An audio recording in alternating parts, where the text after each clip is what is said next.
Okay, so welcome, good morning. This is our today's media training. I am Molly Malloy, and with me I have Claudine Wharton, and we'll be presenting on today's media. This is part of our year-long series that marketing is putting together. This is our 8th training in the series, so if you've missed any of the others, be sure to check them out. They're located on the brand toolkit. This session is also being recorded and will be added to the college's brand toolkit, so you can reference it later, share it with anybody on your team who wasn't able to make it today. So as part of this training, we wanted to talk about different tools that we have to reach the media. And traditional media releases used to be the best way to reach our goals, but there's been a lot of changes over time, and that's often no longer the case. But we have a lot of tools that don't often come to mind, but are sometimes much more effective. So we want to share those with you. We're also going to show you how to select the best options to achieve your ultimate goals, which is to tell your program story and to get attendance up if you're having an event. And we want to share what the university and college are looking for in a story. And just so you know the roadmap for today's training, here's our agenda. Of course, we've already done our introductions. We're going to start with defining media, so we're all on the same page and know where we're going. Then we're going to talk about how to choose media successfully and what opportunities are available and offer some samples. And then we're going to have time to talk about some of our upcoming trainings, other ways to connect, and time for your questions. Oops. Okay, sorry. Before we dive in, we just wanted to make sure that you knew what we were talking about. And when we define media, there's a couple of different options. There's free versus paid and traditional versus new media. For the purposes of this training, we're going to focus on mostly free earned media, since most of our programs have limited funding. Paid promotions or paid media would be things like radio ads, billboards, online ads, obviously anything you have to pay to see your story get into the coverage. So, we'll dive in first and just most of you are familiar with what traditional media is, I think, but most people think of traditional media as print, TV, and radio. So broadcast and print. So newspapers, magazines, radio, TV news. There are specialty publications though too, but those are things like, Progressive Rancher, things like that. Those are probably less used. But we do sometimes do things that target those type of specialty publications. Usually traditional media is more of a general audience. So we have a lot of things that we do are for a pretty targeted audience. And so things for the mass or traditional media aren't necessarily the best way to reach the people we want to reach for those. Another thing about traditional media is the content is up to them. So we can give them a media release, we can give them the facts, but how they write it and present it is up to them. So one of the things we try to do is give the information to them in the way that they are most likely to use it, and to use it then in the way that we want it presented. And that involves making things clear and concise and news style, easy to understand, not academic or jargony. Sometimes I know as people from the university, we want to really delve into all the details, and we think everybody is as interested in things that we are interested in as we are. But the fact is, in today's fast-paced, world, and we're all so quick we want to get our information, we want it quick. And we just want to know the facts. We don't really want to read pages and pages of things. So the better we can do to give the information to the media in a way that they can just almost use it as it is, the more likely that they'll pick it up and use it how we want them to. So traditional media has changed a lot, with, of course, the biggest change being most of these outlets also have their online versions, and those are accessed usually even more than the traditional delivery method of, watching it on TV or picking up the newspaper. So most people, and I'm one of these, I look at several newspapers, but I look at them all online. I don't get anything delivered to me print, and I think that's how a lot of people are now. Having said that, with things being online, there's faster timelines. So in the old days, like, oh yeah, you could give, more advance notice because, they wrote the story, they printed the newspaper, they delivered the newspaper, and it's not like that anymore. So there's faster timelines. Things are shorter, quicker. Also, more visual is another change because that's what research shows. People read things more when there are good visuals to accompany them. So that's something we can always work on doing better on our team and us as a college. And just something to have in the back of your head when you have events, when you have programs, and if there's opportunities to get some good photos of your work and action that tell the story, we're always looking for those. The other thing is that the media has consolidated a lot. As you know, it used to be there was the local newsroom and there was, all these people sitting around. I visited the desk like of the Reno Gazette Journal here. I mean, the offices, and there were several people working at their desk. It's not like that anymore.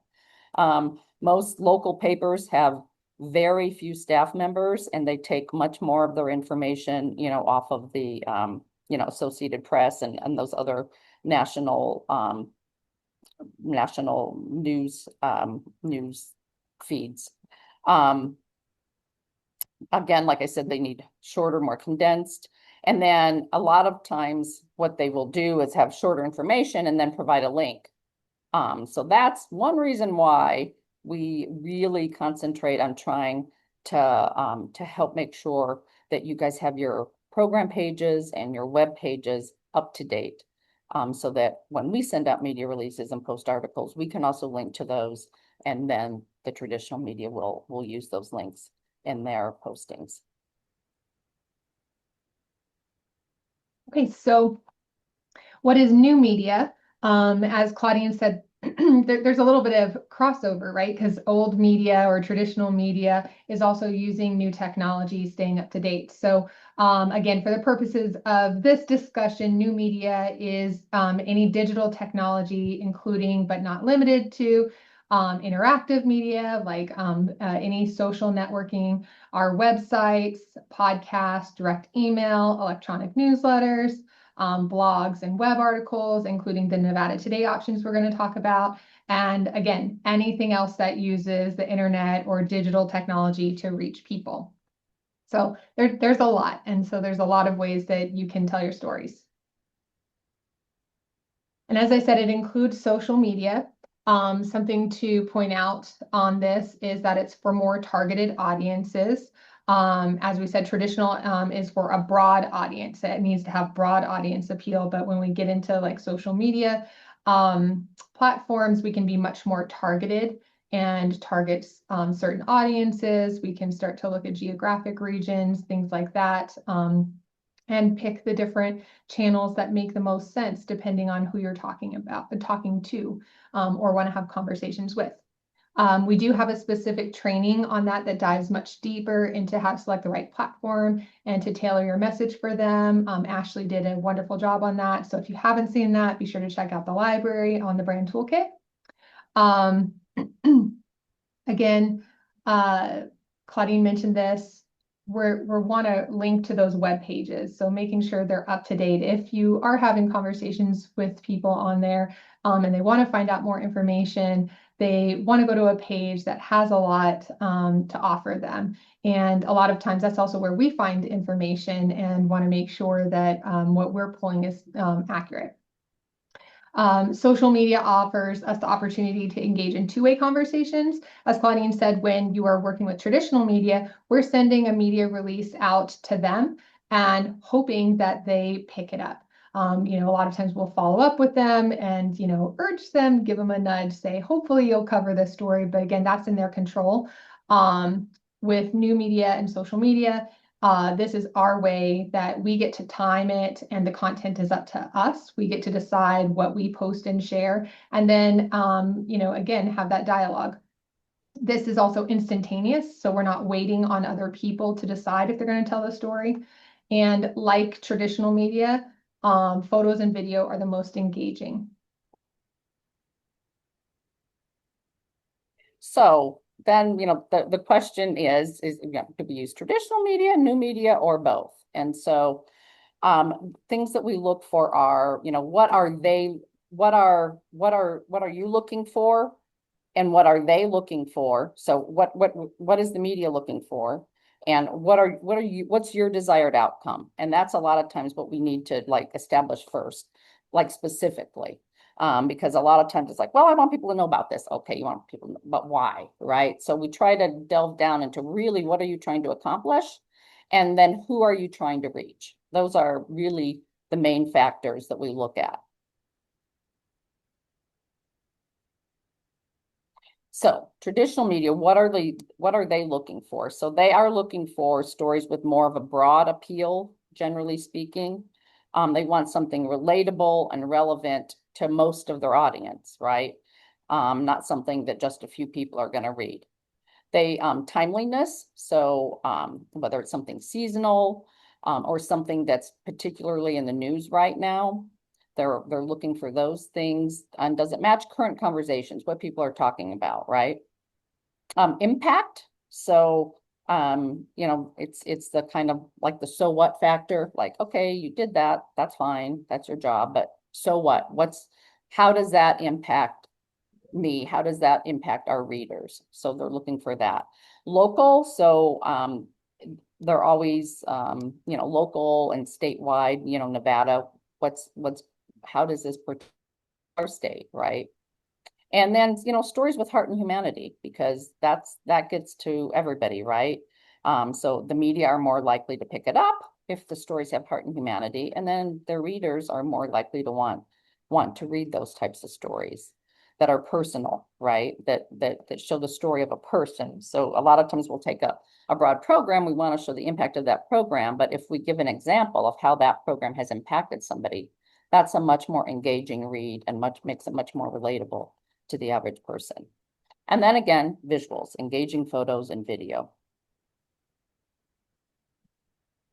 Okay, so what's new media looking for? Again, there's overlap on this. So what's in the news? Anytime we can tie something to a bigger story is really helpful.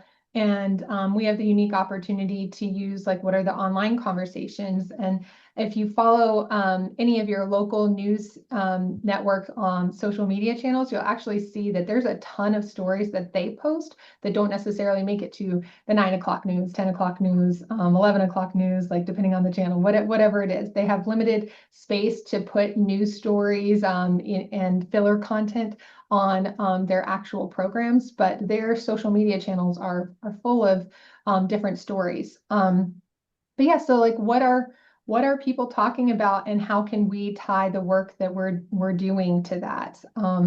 It's always fun to find a hook, but something that comes to mind is, when there were a lot of baby food recalls, we were able to tap into like our health and nutrition specialist to write a blog and then share that story on there. That obviously was a big story in the news. Parents were interested in that. We were able to post that content and put it up on our channels and just have another delivery method there.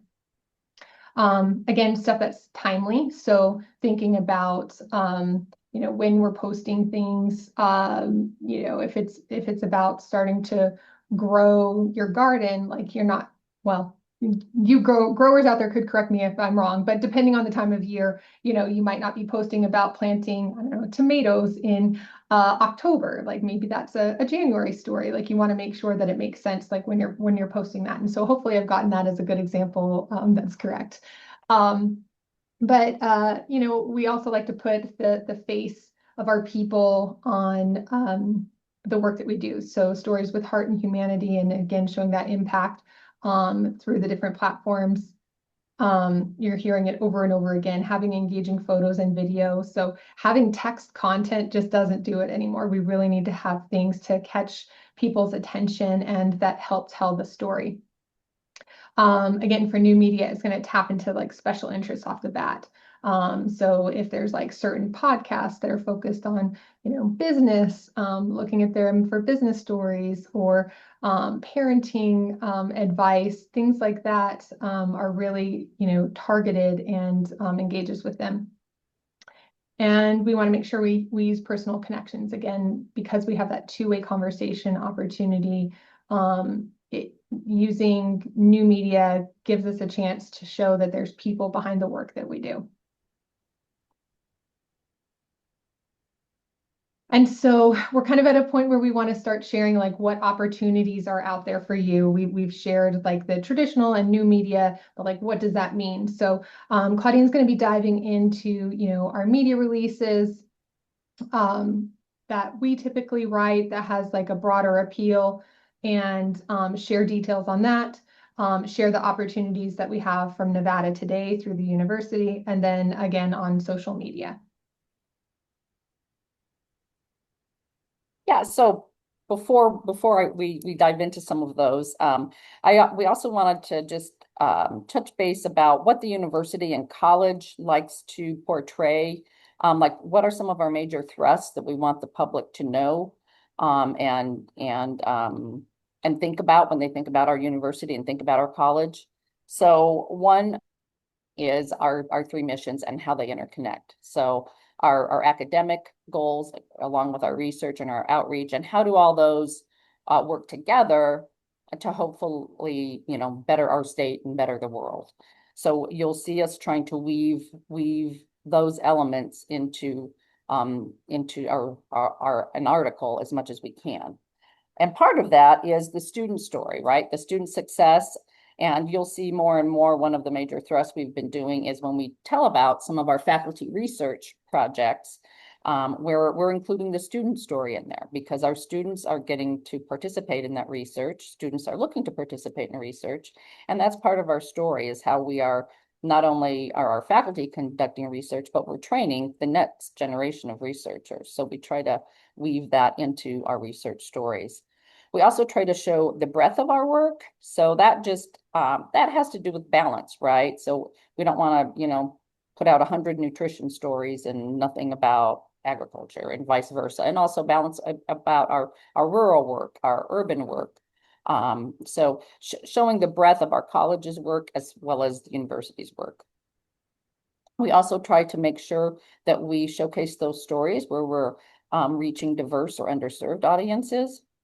And kind of hand in hand with that is how we are meeting unfulfilled needs, things that we're doing that either, they're addressing things that other people aren't addressing, or that kind of are niches or niches that our university is concentrating on, or that are unique to our university. We also, on research projects, we do so much research. We really look to make sure that we had one of the most major roles in that project if we are going to put that out to the public, because it's appropriate, right? We don't want to be taking credit for something that we were a more minor player in.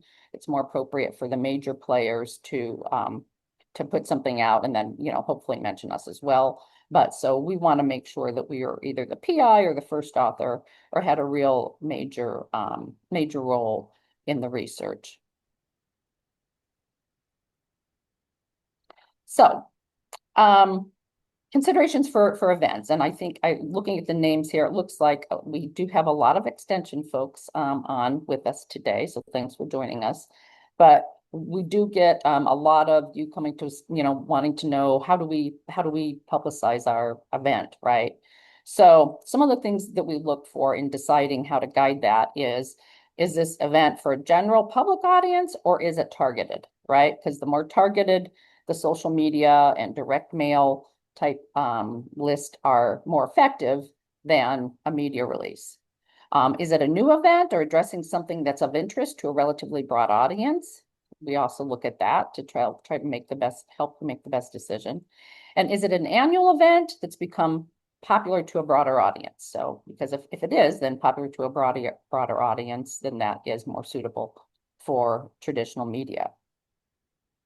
The other thing we look at, is it related to other similar events that we're doing around the same time? So sometimes if it's, you know, a small event for a targeted audience, but then there's these other 2 or 3 things that make it a little broader audience, and a little bigger impact or splash, we can kind of bundle those into something that then the media would be interested in, because by bundling them up into kind of a package, it is more of interest to a broader audience. Also, is it addressing something that's a hot topic? So maybe it's something that normally would be targeted audience, but because of what's going on in the world right now, it's more of a hot topic. So that would make it more of a traditional. And a lot of times, I guess we should say, a lot of times when we do traditional media, which means we usually do a media release and then traditional media pick it up. A lot of times that then we do put out through social media as well, right? So, and we drive people to that web article that we've posted. So when we do traditional, a lot of times we're doing traditional and new media, but it's not, the reverse isn't true. A lot of times when you're doing new media or social media, there isn't always accompanying traditional media. So again, we touch upon this a little bit with the research, but are we the lead, or are we a participant? So we do, if we are putting on the event, you know, that obviously we're the major player and more in charge of what type of publicity we should do for that event. If we're a participant, we're more the back seat, and we will maybe propagate what the lead agency is doing by posting on social media and that type of thing. The other consideration is timeline, right? How much time do you have to promote this? How far out are you? And so, you know, what is doable within the timeline we have? So we'll take a look at some of our Nevada Today postings. And this is, so this type of post, when our team writes news, what we call news articles on Nevada Today and feature articles. And really the difference is just kind of how in depth. Our feature articles usually have some subheads, a few different photos. Research articles usually lend themselves to that because there's more to explain.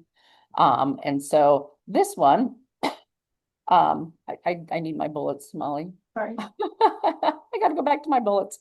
So we look for them to be timely. And so this article was about how wildfire can affect our water quality. And so we posted it during wildfire season. And also relatable. So, and it's kind of our job sometimes to help our folks connect those dots. Like, why is this related? People who care about water quality, fine, but more people care about, you know, how that water quality affects the cherished spots for recreation and wildlife, right? So we kind of connect those dots and take that angle in the story to show why this research is important. It's presented in a way that the average person can understand. So you'll see that we don't go deep into methodology. You know, we'll kind of mention it. We scratch the surface, but we don't talk about, you know, chi-squares and, you know, all those things that researchers talk about when they're presenting to maybe a room of research peers, right? Again, we try to showcase the tripartite mission of research, academics, and outreach. So in this story, we did also incorporate the student involvement in the story. And then again, some eye-catching visuals, right? Okay.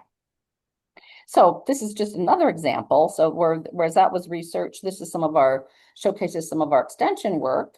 And this goes back to using a case study to show program success. So some of our ag outreach programs and how that affected one nonprofit down there, refugees, let's see, learn skills and earn a living. And so this is using, and it shows how a sub-program connects it to our larger initiatives. So our larger initiatives of of ag programming, helping producers, and also our serving underserved audiences. So it fits both of those themes. It tells a story, and Molly did a great job interweaving some good quotes in this so that it kind of brings that that humanity element, that heart and humanity element that we talked about. And there were also some great visuals. Okay, well, actually, I'll tie that into another one, into our future some of the other ones. So the other content, so besides those news and feature articles that mostly our team writes for Nevada Today, we're excited about some other opportunities that are really getting some good traction. They're getting some good viewership. That's part of Nevada Today. And one of those is the Ask the Professor columns. So these are things that our faculty and staff can write, and we're always here to assist and help edit and guide you on these. But these can be on a variety of topics, and it kind of helps you share your expertise on things that maybe are timely, again, that people want to know about, or that are timely in terms of our marketing and communications office does a calendar for the year that kind of says, hey, this is, whatever, February is National Black History Month. Whatever, October is Diabetes Awareness Month or whatever. And so then we look at those, and if we know we have an expert on that, we might reach out to you and say, hey, would you like to write something, write and Ask the Professor about this for this upcoming month. So we might reach out to you, and then sometimes some of you reach out to us and say, hey, well, I'd like to talk about my XYZ. And we say, that would be great for Ask the Professor. So they're fairly short, they're fairly conversational. And there's the tone, readable, entertaining, approachable. So, okay, you can go on. So here's just a couple examples.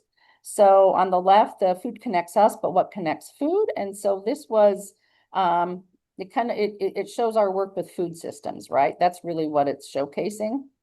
And again, we did that, and it was a timely, I forget exactly what the month was, but it was a timely, timely posting to coincide with that. And then another timely posting, and this just came about from Carrie Jensen on, because it was pest season, one of our pests, our deer. And so, and this was great. She came up with a great headline. Those are always, that kind of drives people to read it as well. But it's good, just good, useful information for people. But, it also shows that, hey, this is work our master gardeners and our folks are dealing with, helping people to know how to deal with various pests. So another one of those things that can be faculty and staff generated are Faces of the Pack. So this kind of highlights, it's a way that we can highlight somebody from our college and in their work or their program, or somebody we've helped, or a student. So these take a wide variety of formats, but it offers a candid look at that person's life or work.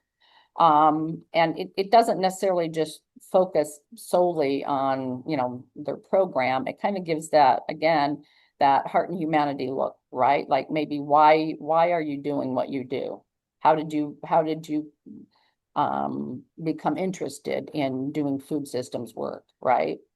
And again, we connected something to something timely, and we might reach out to you and say, hey, would you be interested in doing something for this?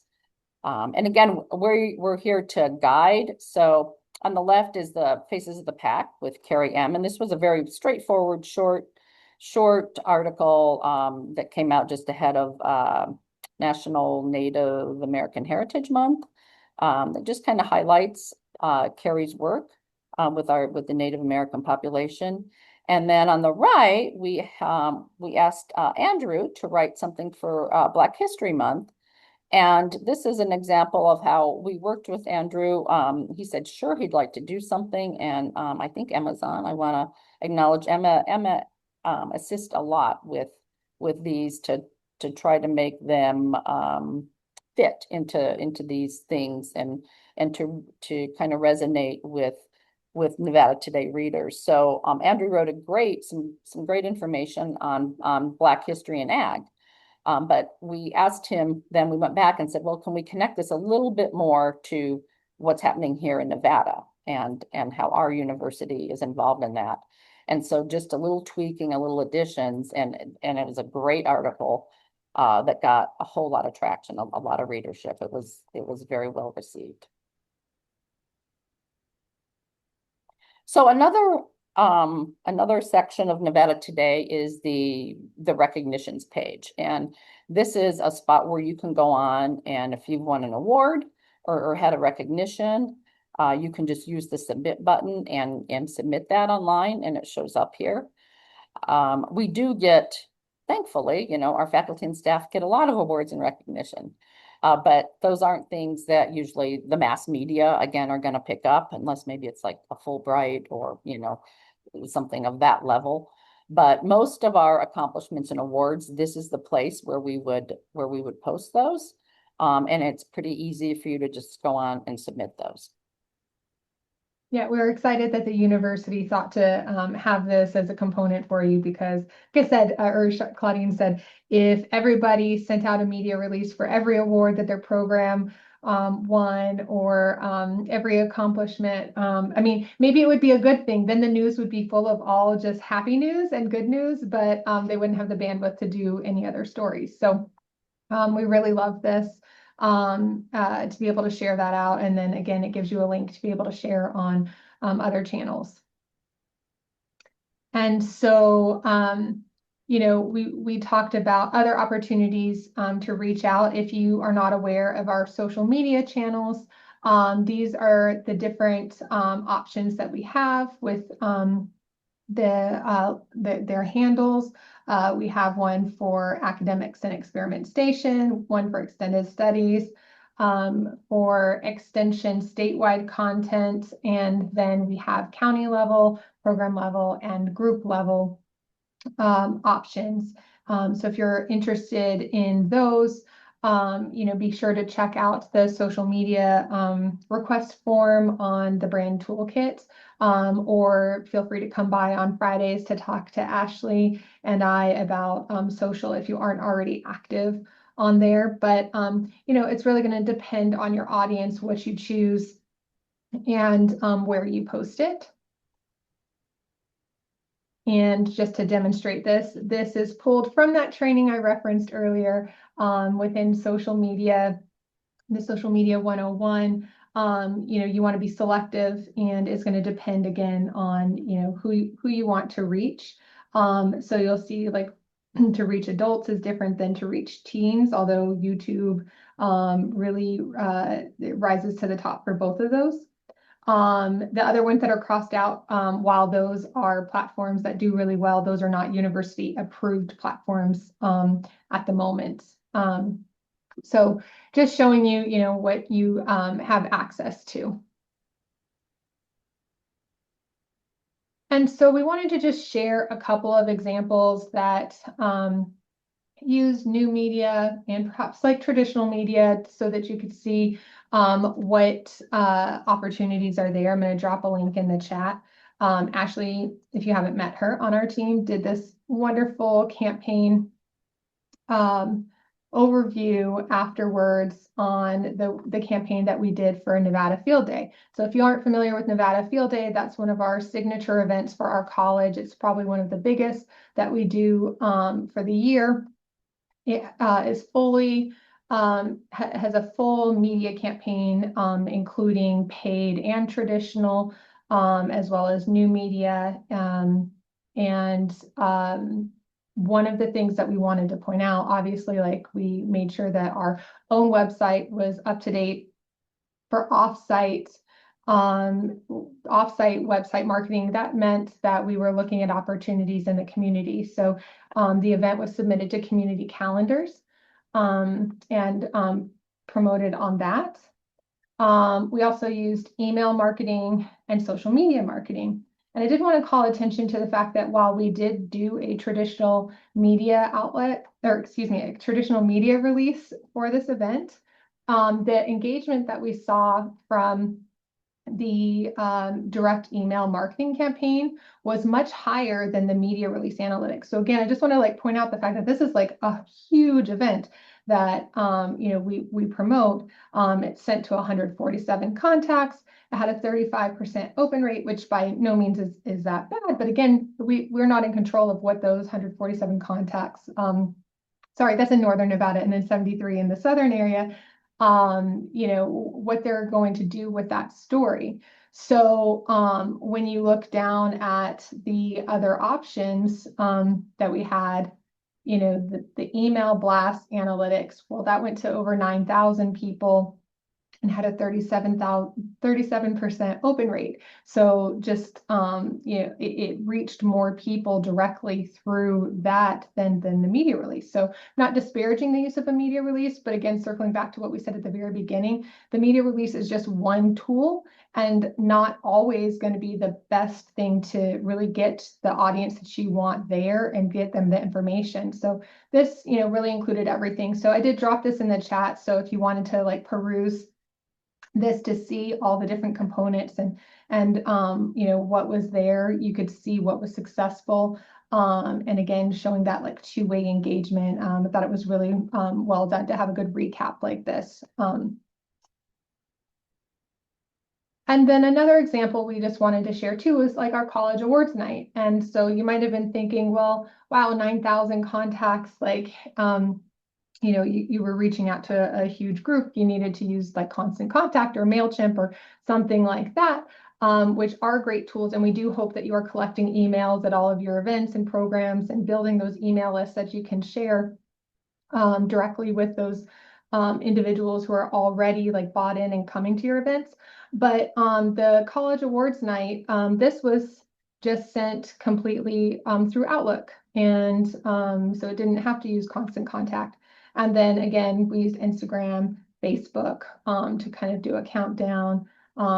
We did a post. So after the event, sharing content that was there. So that's another opportunity to look at, okay, you did event promotion, but now tell the story about what happened after the fact. Share the stories of how great the event was and how successful it was.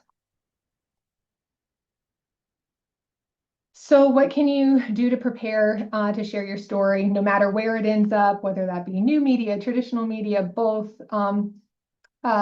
Think about what's your desired outcome, who are you trying to reach, and get your details nailed down. So bring us in early so we can talk and help you figure this out.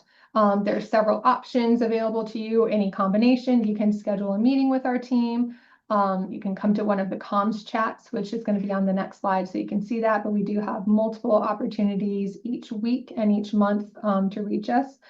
You can submit a request form on the brand toolkit that has like all of your content just to like spark that conversation. Feel free to give any one of us a call. And again, just pushing that, have your web pages updated and registration up and current, because no matter what you choose to do, if this is, as Claudine said, a lot of you are extension and you're holding events and you're, want registration or you want people to get information, we want you to have that information available. Your link is going to be included in that, and you want to have something that makes people want to learn more and attend. So before we get to Q&A and before we go, we just again want to invite you to our upcoming office hours that we call comms chats. Claudine and I, along with Emma, are usually at the content and program event promo that currently are on the first and third Mondays of each month. Robert is usually hosting websites and information on WAM. So if you're having anything related to, updating your program page or like troubleshooting things, he's available. Usually the second Thursdays, we'll have an open discussion that will have like a combination of our team. And then Ashley and I are Fridays together at 11 doing branding and socials. And then again, just a plug for some of the upcoming trainings that we have. October 2nd is conveying impacts of your program or your research. And October 23rd is going to be marketing research to your peers. So that's going to be a little bit different than how you market it to the media.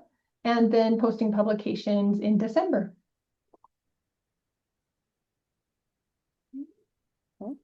So now is the time for you to unmute or drop questions in the chat.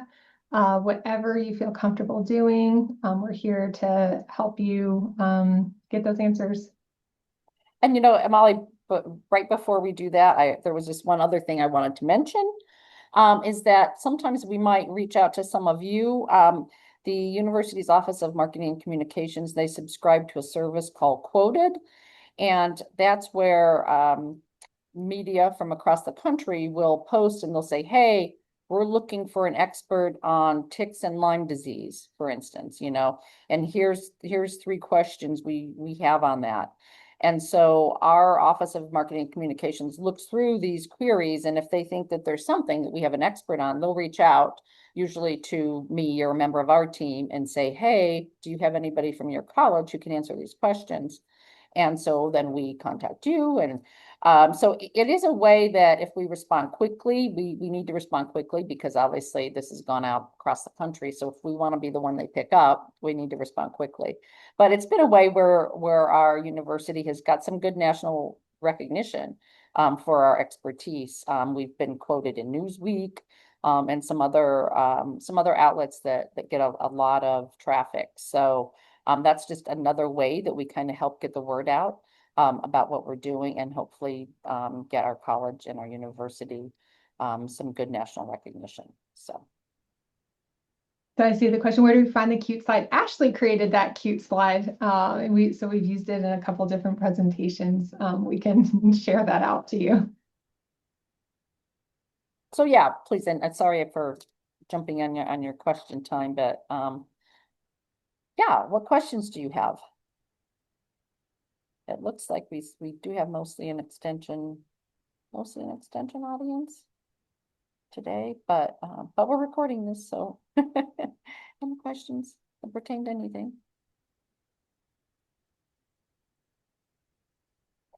No questions? Also did want to note the great thing about those other Nevada Today options that Claudine shared on with the Ask the Professor or Faces of the Pack is, again, that's more of like the new media that we're in control of. So we can put that there, and it allows us to leverage those into our social media channels because obviously, at least I'm not reading, posts that are 300 to 500 words, but if someone posts something that links to a story, I'm going to click through and read that if what was posted is catchy enough. And Ashley is on here, so she can chime in, on that. But yeah. And the other thing that with all of the Nevada Today content is that then each week the university puts out Nevada Weekly. So hopefully you guys are subscribed to that. It's, the university's weekly e-newsletter. And so they go through, our Office of Marketing and Communications goes through and picks and chooses things from Nevada Today to include in that. Again, it's creating that content and then getting it propagated through a variety of ways. So then everybody, the thousands of people who subscribe to the university's e-newsletter can hope also then get exposure to those articles that we've posted on the web.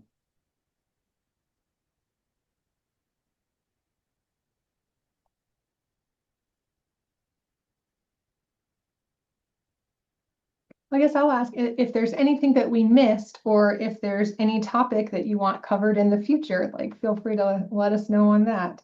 Yeah. If there's something that you're like, we just, breezed over too fast. Happy to have that feedback. And like Molly said, we really encourage you to drop in on those chats that we're doing.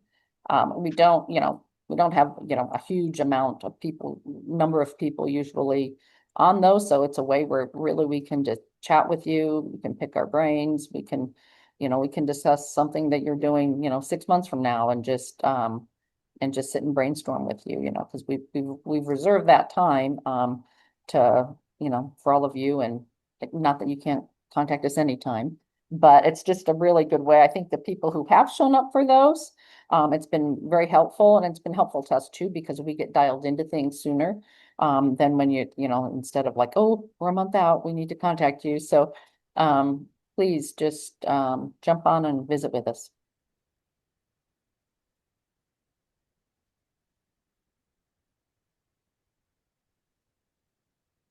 anything else? If there's no questions, should we say goodbye? Well, we appreciate you all taking the time, and like I Yeah. said, once it's posted, please share this with your team members, if you think it'll be helpful to them. Yes, and don't forget our next trainings that Molly posted, and we hope to see you at the next one. Thanks, everyone. Bye.